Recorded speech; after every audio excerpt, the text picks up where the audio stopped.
My name is Amara Williams, and I've always believed that family isn't just about blood. It is a fundamental truth I have held onto like a creed, a belief forged not in the cozy hearth of a conventional upbringing, but in the quiet, observant corners of a life that taught me connection is a choice, a conscious and daily act of devotion. Family is about love, about choice, about the painstaking, beautiful process of building a home in your heart for someone else.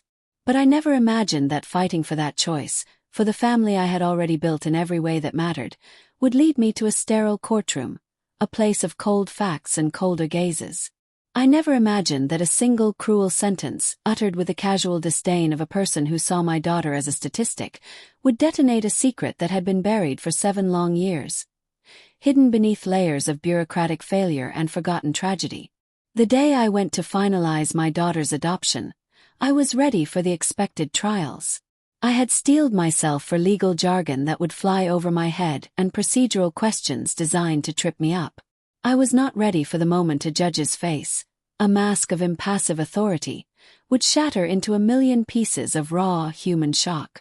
I was not ready for the entire room to hold its breath, for the very air to thicken and crackle with a tension so profound it felt like the world itself was grinding to a halt. I was certainly not ready for a ghost from a 7-year-old case file to walk right back into the light, summoned by a heartless joke. The desire to be a mother had been a quiet, constant hum in my soul for as long as I can remember, a gentle melody playing underneath the louder noise of everyday life. It wasn't the frantic ticking of some biological clock, as my well-meaning friends sometimes suggested. It was a deeper, more profound yearning, a gravitational pull towards a future I couldn't yet see but could feel in every fiber of my being. It was a yearning for a specific kind of connection, for the chance to pour all the love I had stockpiled in my heart into a tiny human and watch them grow, to guide them, to learn from them, to simply be their person. After years of charting ovulation cycles, of doctor's appointments that ended in sympathetic but hollow reassurances, of hope rising and crashing in relentless monthly waves, that quiet hum became a deafening roar. The path of trying and failing to conceive had left me bruised and heartbroken, and in the stillness of that sorrow, a new path became clear, illuminated by a different kind of hope: adoption. I knew the process would be a marathon, not a sprint, a grueling test of endurance, patience, and spirit. So I threw myself into it with everything I had, with the focused intensity of a person who finally knows their true north. I filled out mountains of paperwork, stacks of forms that asked for every detail of my life, from my 3rd-grade teacher's name to my financial history down to the last penny. My fingers were perpetually stained with ink, my dining table disappearing under a sea of documents. I submitted to home studies where strangers walked through my most personal spaces, judging the cleanliness of my baseboards and the contents of my refrigerator. I underwent background checks and financial audits that felt more like a forensic investigation for a major crime than an application to be a parent. My life was turned inside out, every corner examined, every past decision scrutinized, every motive questioned under a harsh, bureaucratic light. Some nights, overwhelmed by the sheer weight of it all, I'd just sit alone in the room I had already painted a soft, sunny yellow, the color of optimism. The empty crib in the corner stood as a silent, heartbreaking testament to a dream that still felt so impossibly far away. I'd trace the little gray stenciled elephants I had painstakingly painted on the wall, a parade of them marching trunk to tail, and I'd whisper into the quiet, expectant air, "I'm here. I'm waiting for you. Whenever you're ready, I'm right here." There were times the whole thing felt utterly, crushingly hopeless. The process was a landscape of near misses and dashed hopes. I saw other prospective parents, people I'd met in support groups, get the call, their joyful announcements of a match feeling like tiny, sharp paper cuts on my already tender heart. I celebrated with them, my smile genuine but my soul aching. Held on. I held on through the false starts. The birth mother who chose me and then changed her mind at the last minute, the potential match with a toddler whose relatives stepped in to take custody. Each disappointment was a new lesson in resilience. I held on because I knew, with a certainty that defied logic and reason, that my child was out there somewhere, waiting for me too. It was a conviction that burned like a pilot light in my soul, refusing to be extinguished. And then, after 2 years that felt like a lifetime, I got the call. It came on a Tuesday afternoon, the rain streaking down my office window. I almost didn't answer the unfamiliar number. Her name was Maya. She was 6 years old, and her file was thin. Her history a tragic, disjointed patchwork of foster homes and temporary placements. The notes were sparse, clinical. They described her as quiet and reserved. Clinical words I would soon learn were just a fragile shield for a brilliant, curious, and deeply loving soul who had learned that being invisible was the safest way to be. The picture attached to her digital file wasn't great quality. Just a grainy, slightly out-of-focus school photo. She had 2 big, beautiful brown eyes that seemed to hold a universe of unspoken stories, a galaxy of sadness and resilience. Her hair was pulled back into 2 neat, tight puffs, and she wasn't smiling. But in that moment, looking at that pixelated image on my computer screen, the entire world just shifted on its axis. The roar in my soul went silent. It was her. My heart didn't just recognize her. It remembered her. It had always been her. Our first meeting was at a sterile county visitation center that smelled of disinfectant and faint, institutional sadness.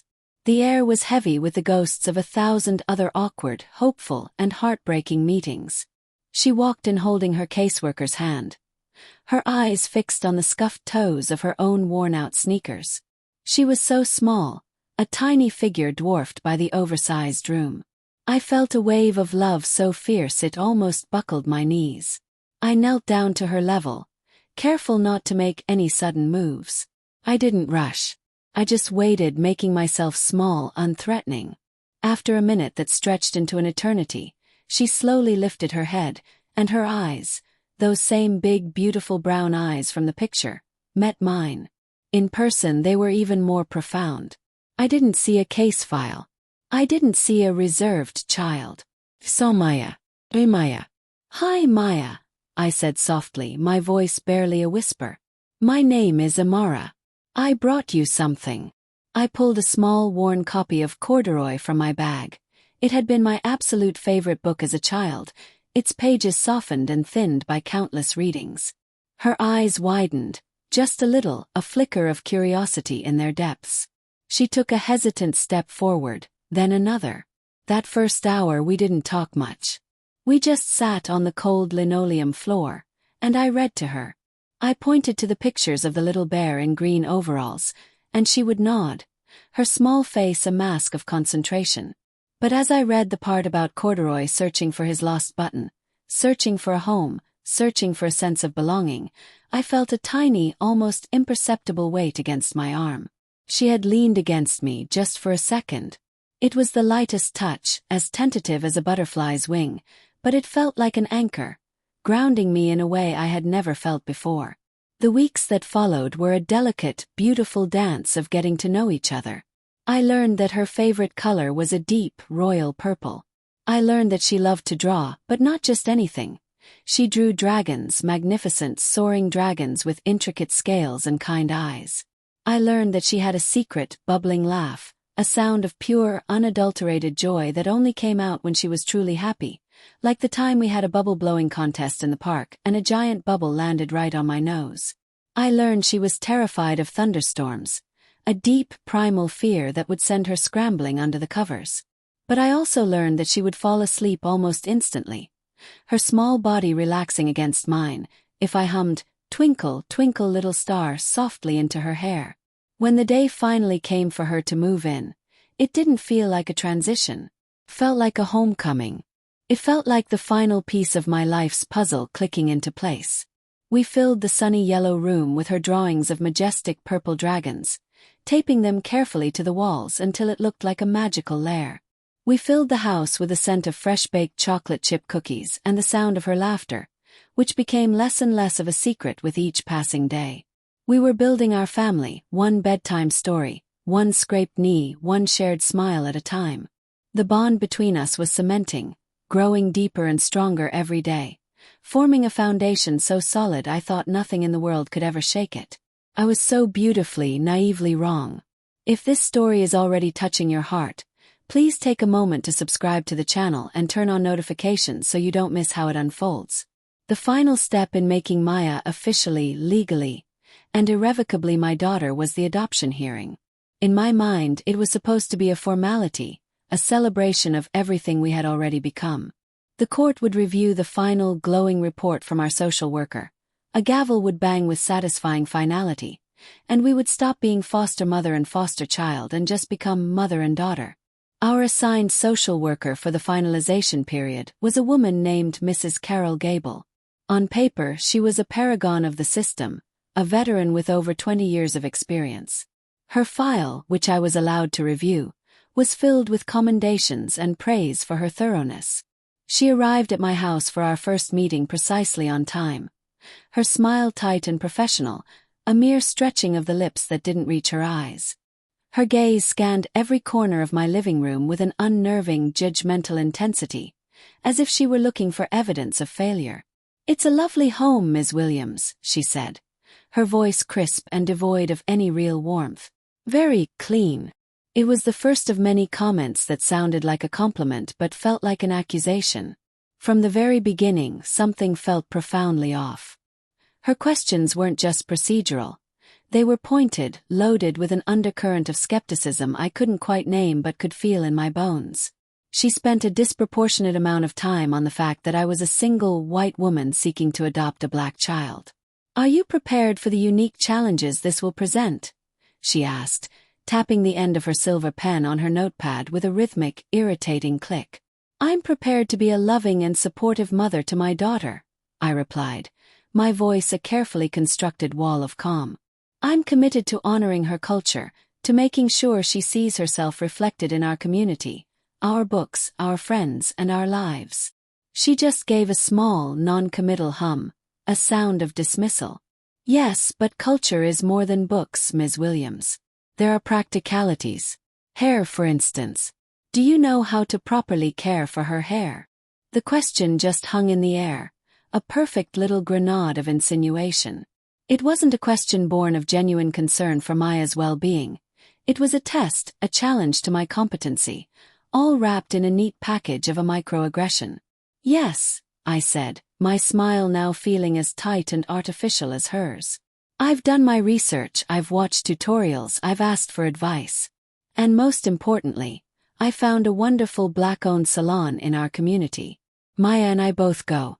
She loves the stylists there, and they've been wonderful about teaching me techniques and recommending products." Mrs. Gable just made a note, her expression unreadable. "I see." Over the next few months, her scheduled visits became a source of deep, gnawing anxiety for me. Each one felt less like a supportive check-in and more like a quiet interrogation. She had a habit of talking to Maya alone, and afterward Maya would be withdrawn, her inner light dimmed. When I gently asked her what they talked about, she'd just shrug her small shoulders and say, "Mrs. Gable asked if I was happy here." But there was a shadow in her eyes that told me there was more, a subtle unease that hadn't been there before. One afternoon, I was in the kitchen putting away groceries when I overheard them in the living room. Mrs. Gable's voice was low and syrupy, a false tone of intimacy that made my skin crawl. "It's okay to tell me if you feel out of place, sweetheart. Must be so different for you here. Does she know how to cook the food you like? The kind of food your people eat?" My blood ran cold. I had to grip the counter to keep from storming in there. She wasn't checking on Maya's welfare. She was planting seeds of doubt. She was subtly, insidiously suggesting that Maya didn't belong with me, that my love was somehow deficient, that our family was illegitimate because of the color of my skin. I wanted to scream, to throw her out of my house and tell her to never come back. But I couldn't. This woman held our entire future, our happiness, in the pages of her notepad. So I bit my tongue until it ached, swallowed the hot bile of my anger, and just prayed for it all to be over. The week before the court date, she called for a final pre-hearing consultation. Her tone was colder than I had ever heard it. "I've completed my report for the judge, Ms. Williams," she said, the words clipped and formal. "I have to be honest with you, I still have some reservations." My heart hammered against my ribs, a frantic, trapped bird. Reservations. About what? Maya is thriving. You've seen it yourself. She's happy, she's healthy. Her grades are at the top of her class. The bond seems adequate, she interrupted, the word adequate landing like a slap in the face. Adequate. As if our deep, fierce love could be measured and found wanting. But I'm concerned about the long-term cultural integration. I'm not entirely convinced you can provide her with the environment she truly needs to develop a healthy identity. I'm doing everything I can, I said, my voice trembling with a potent cocktail of anger and desperation. I can't change my race, Mrs. Gable. That is an impossible standard. But I can and will provide a home filled with unconditional love, unwavering support, and a deep, abiding respect for who she is and where she comes from. There was a long pause on the other end of the line. Then she let out a small, dry chuckle. It was a horrifying, dismissive sound that curdled my blood. Well, she said, her voice dripping with a final, chilling layer of condescension, we'll just have to present our cases and let the judge decide, won't we? Let's just hope for her sake she can find a good hairstylist in the meantime. The line went dead. I just stood there in the silence of my kitchen, the phone still pressed to my ear, shaking with a rage so profound it left me breathless. It wasn't a question anymore. It was a joke. A cruel, dismissive, racist joke at my daughter's expense. And this woman was about to walk into a courtroom and deliver her reservations to the one person who could tear my daughter away from me. I can't imagine the fury and fear I felt in that moment. If you're feeling it too, hit that like button and comment below what you would have done in my shoes. The morning of the hearing, the air in our house was so thick with tension you could have cut it with a knife. I tried desperately to make it feel like a celebration, a festive beginning to the rest of our lives. I made Maya her favorite breakfast, pancakes loaded with extra chocolate chips, arranged into a smiley face on her plate. She sat at the table in her new purple dress, a beautiful velvet one she had picked out herself. Her hair, perfectly done up in 2 intricate braids from our salon visit the day before, shone under the kitchen lights. She looked like a little princess, but her eyes were huge and full of worry. "Is the judge going to be nice, Mommy?" she asked, pushing a lone chocolate chip around her plate with her fork, her appetite gone. I knelt down on the floor beside her chair and took her small hands in mine. They were cold. "He's going to be very nice," I said, forcing a confidence into my voice that I was nowhere near feeling. "He's just going to see how much we love each other. All we have to do is tell the truth. And the truth is we're a family. Can you be brave for me today?" She nodded, her lower lip trembling just slightly. "I'll be brave," she whispered. Walking into the courthouse felt like entering another world, one where the air was colder and the colors were muted. We found courtroom 3B, an imposing cavernous room of dark polished wood and ceilings so high they seemed to swallow all the sound. At the front, the judge's bench loomed over everything, looking more like a throne than a piece of furniture. We found our seats with my lawyer, Ms. Davis, a sharp, kind woman who gave my hand a reassuring squeeze. The judge entered. He was an older man, maybe in his late 60s, with a fringe of white hair around a bald head and a stern, impassive face that looked like it had been carved from granite. A nameplate on the bench read Judge Arthur Miller. He looked out over the courtroom, his eyes briefly flicking over us without a hint of emotion or warmth. My stomach twisted itself into a tighter, colder knot. The proceedings began, a drone of legal formalities that felt utterly disconnected from the beating heart of what was at stake. My lawyer, Ms. Davis, presented our case beautifully. She spoke of the undeniable bond Maya and I shared, of the progress Maya had made in school, of the joyful, stable home we had built. She submitted a thick binder of photos of us, grinning at the park with ice cream on our faces, me watching proudly from the audience at Maya's first school play, the two of us beaming behind a birthday cake with 7 glowing candles. For a moment, a fragile, fleeting moment, I let myself hope. Then they called Mrs. Carol Gable to the stand.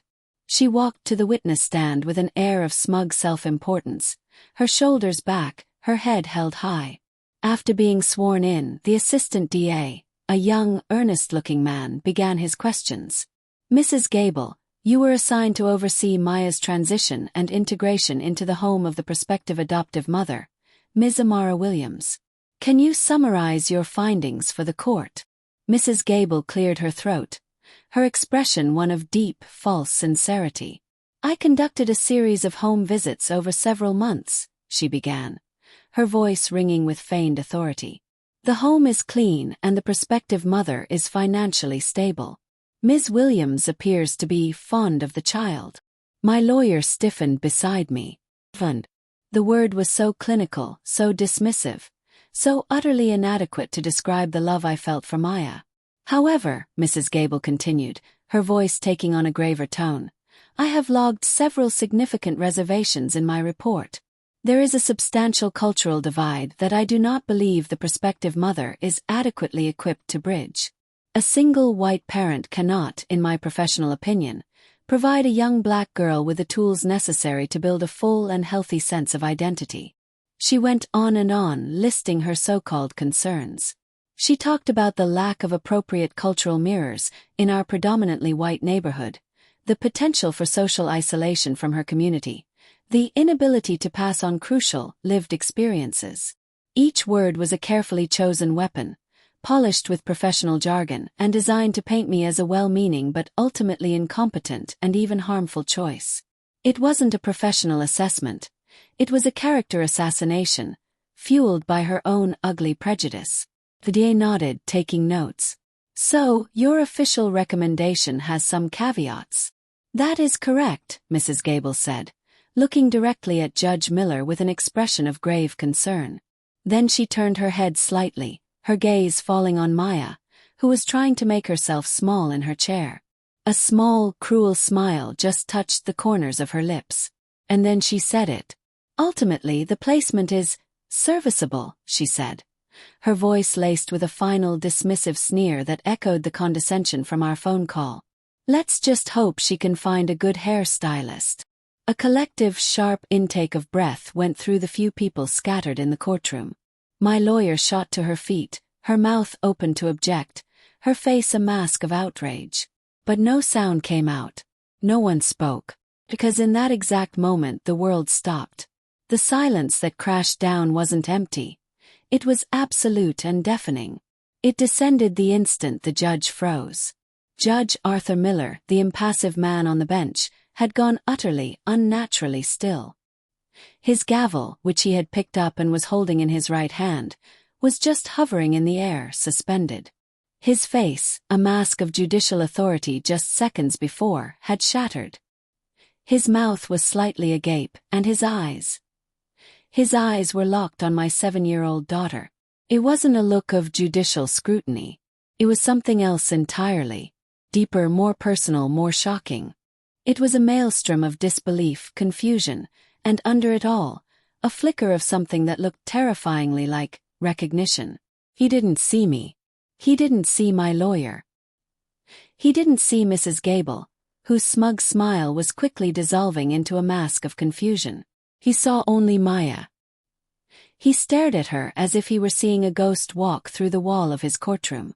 The moment stretched into an eternity.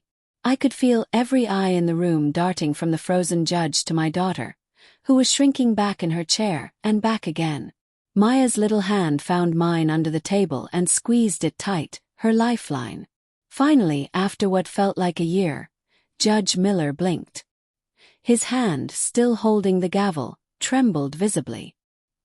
He lowered it slowly, gently, to the bench with a soft thud that echoed like a gunshot in the profound silence. "We will take a recess," he said. His voice a strained, choked whisper, nothing like the authoritative tone from before. A brief recess. Ms. Williams, Ms. Davis, and the child. In my chambers. Now. Can you believe the audacity? Things are about to take a turn none of us could have predicted. If you know someone who loves a story with a powerful twist, please share this video with them. The walk to the judge's chambers was the longest 10 feet of my life. Each step was heavy, my legs feeling like lead. Ms. Davis walked beside me, her face pale, whispering, "I have practiced family law for 25 years. I have never seen anything like this. Never." I just held tightly to Maya's hand, focusing on the feeling of her small fingers curled inside mine. She was trembling, her bravery from the morning completely gone, replaced by a child's raw fear of the unknown. The judge's chambers were the complete opposite of the courtroom. Smaller, warmer, more human. The walls were lined not just with intimidating law books, but with shelves of novels and history books. There were framed photos everywhere. On the credenza, the desk, the walls. Pictures of a smiling woman, of children growing up, of grandchildren laughing on a beach. Judge Miller was standing with his back to us, staring out the window at the cityscape. He'd taken off his heavy black robe, and in just a shirt and tie. He seemed smaller, older, and so much more vulnerable. He didn't turn around for a full minute, just stood there, his shoulders slumped. Finally, he took a deep, shuddering breath and faced us. The stern, granite-faced judge was gone. The man standing before us looked haunted. "Please," he said, his voice soft and unsteady. "Sit down." We sat on the leather chairs in front of his desk. Maya immediately tried to hide behind me, peeking out with one wide, frightened eye. Judge Miller sat down heavily in his own chair, which sighed under his weight. He leaned forward, his hands clasped on his desk, looking right past me and my lawyer.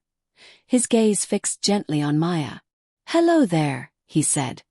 His voice so gentle it was almost a lullaby. "What's your name?" "Maya," she whispered, her voice barely audible. "That's a beautiful name," he said, a sad smile touching his lips.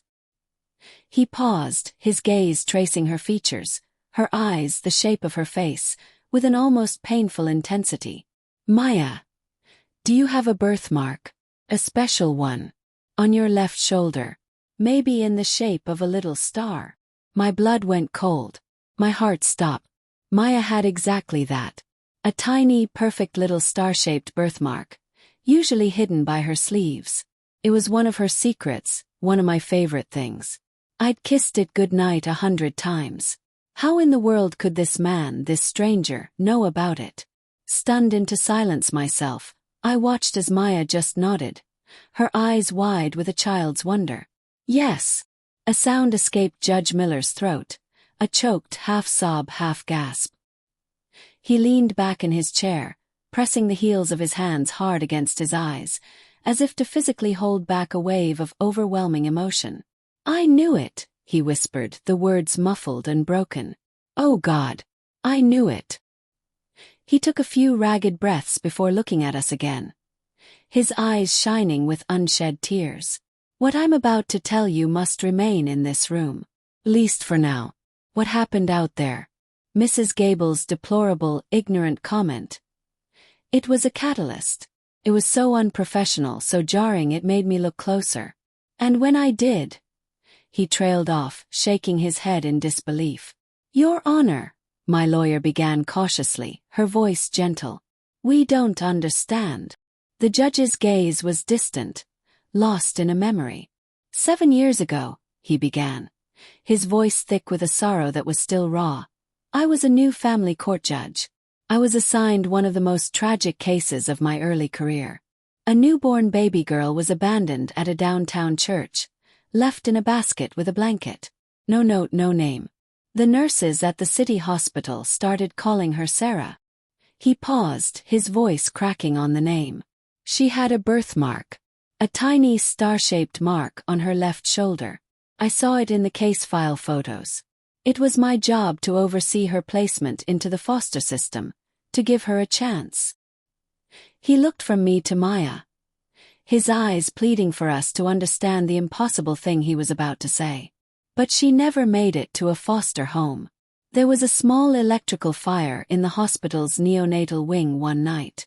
There was chaos, smoke alarms, evacuations. And in the confusion, a catastrophic mistake was made. One of the infants in the ward, another unidentified baby, died of smoke inhalation.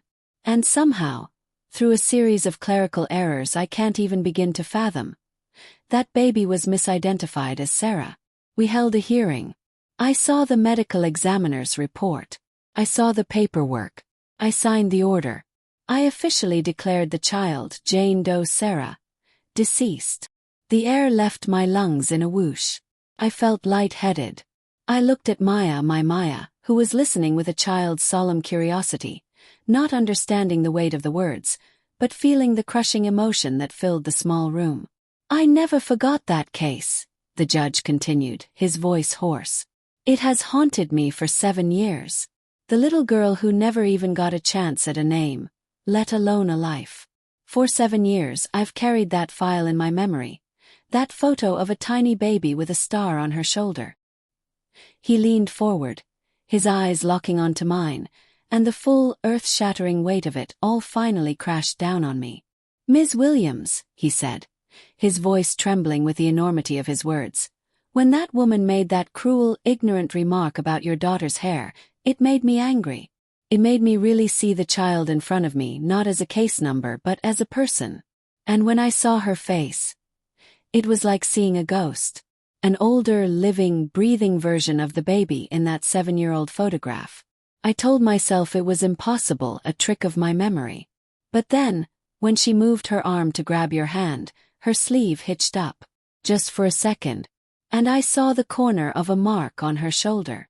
He took a deep, shuddering breath. "Maya's file. I reviewed it this morning. It says she was surrendered to a different hospital at 2 months old by a woman who gave a false name and then disappeared. There's no birth certificate. Her origins are a total mystery." He looked at me, a wild, desperate hope warring with decades of judicial restraint in his eyes. "I know this is insane. I know this is unprecedented. But I have to know. I am ordering an immediate, sealed, and expedited DNA comparison between Maya and the biological sample we have on file from the infant known as Sarah. I need to know if I've spent 7 years mourning a child who has been alive this entire time." The next 2 hours were the most surreal of my entire life. A gentle, kind-faced nurse came into the chambers and took a simple cheek swab from Maya, who was remarkably calm through it all. The sample was sealed in a biohazard bag, labeled with a long string of numbers, and rushed to a lab under the judge's direct private order. And then we waited. We sat in a small private conference room down the hall. I just held Maya. I wrapped my arms around her and she curled up in my lap, her head resting on my shoulder. I hummed "Twinkle, Twinkle, Little Star" under my breath, my own personal prayer. My mind was a whirlwind. Was it possible? Could my Maya, the girl I found through a grainy photo, really be this lost child, this Sarah? And if she was, what did that mean for us? For a terrifying, selfish moment, I wondered if this truth, this impossible miracle, could somehow take her away from me. I pushed the thought away, focusing only on the warm, solid weight of her in my arms. She was my daughter. That was the only truth that mattered. Then, an officer appeared at the door. "The judge is ready for you. He's reconvening the court." My heart leaped into my throat. The courtroom was mostly empty, save for my lawyer, the DA, and a pale, visibly shaken Mrs. Gable, who sat at her table, wringing her hands. She knew she'd crossed a line, but she couldn't possibly imagine the seismic fault line she had just exposed with her casual cruelty. Judge Miller entered. He wore his robe again, his face once more a mask of judicial authority, but something was fundamentally different. The cold sternness was gone, replaced by a profound, soul-deep gravity. He looked 10 years older than he had that morning. He sat and squared a single piece of paper in front of him on the bench. He looked up, and his gaze landed on Mrs. Gable like a physical weight, pinning her to her chair. "Mrs. Gable," he began, his voice dangerously calm and quiet. "Earlier today, you offered this court your professional opinion. An opinion colored by what I can only describe as profound and disqualifying prejudice. You used your position of power not to assess the well-being of a child, but to pass judgment on a loving parent based on the color of her skin." Mrs. Gable shrank in her seat, her face ashen. "Your Honor, I was only trying to consider all the cultural factors." "You were not trying," the judge boomed, his voice suddenly thundering through the silent room, echoing off the high ceilings. "You were being cruel. And your cruelty, your astonishing lack of professional and human decency, has had a most unexpected consequence. It forced this court to look beyond the paperwork, beyond the prejudice, and see the truth. He picked up the paper from his desk. "This document," he said, holding it up for the room to see, "is the result of a DNA comparison ordered less than 2 hours ago. It compares the DNA of the child known as Maya with the DNA of an infant, Jane Doe Sarah, who was declared deceased by this very court 7 years ago." He paused, letting the weight of his words hang in the air. "According to this report," he said, his voice dropping but losing none of its power, "the probability of them being the same individual is 99.9999%. It is a perfect match." A collective gasp went through the room. My own breath caught in my throat, a painful, joyous sob. It was true. Maya, the lost girl. "A clerical error at a hospital did not lead to the death of a child," Judge Miller declared, his voice ringing with conviction. "It led to her being lost. Lost to the system, lost to the state, lost to everyone who was supposed to protect her. She was misidentified, transferred, and somehow, through a miracle of bureaucratic incompetence, ended up back in the system under a new name, her past erased." He slammed the paper down on the bench. His eyes, burning with a righteous fury I will never forget, found Mrs. Gable again. "I am recommending your immediate and permanent termination from your position. Furthermore, I am filing a formal complaint with the state licensing board that will see your social work license permanently revoked.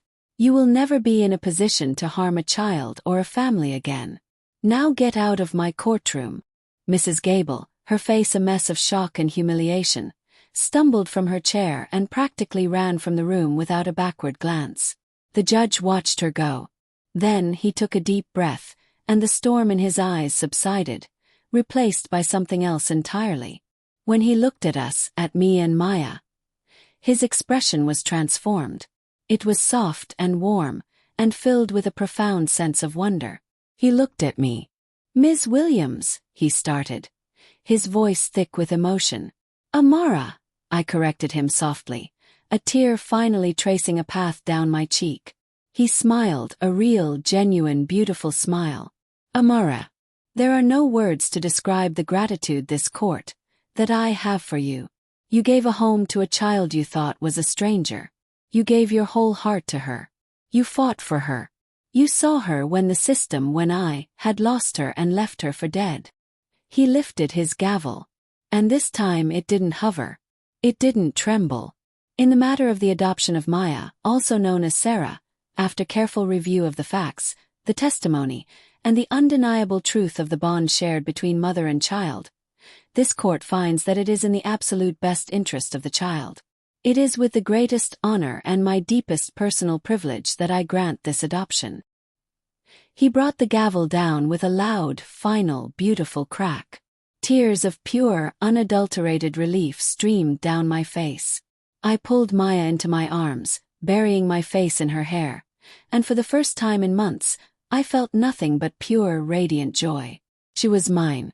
She was home. Forever. The aftermath was life-altering. An internal investigation at the state level confirmed everything Judge Miller had pieced together. Mrs. Carol Gable was fired, and her license was permanently revoked. Those heartbreaking stories you hear about on the news, where children are failed by the very people meant to protect them, always felt distant, like tragedies from another world. That day, in that courtroom, we had prevented one more of those stories from being written. The story of Maya, the girl who was lost and then found, became a quiet legend in the family court system, a powerful cautionary tale about the poison of prejudice and a shining testament to second chances. Judge Miller retired a few months later. But he didn't disappear from our lives. He comes to Maya's school plays and her soccer games. He's not a judge anymore. He's Uncle Arthur. He tells her stories about his own grandchildren, who are now her friends, and he looks at her with a mixture of love, awe, and wonder that I recognize every time I look in a mirror. He is part of our strange, beautiful, cobbled-together family.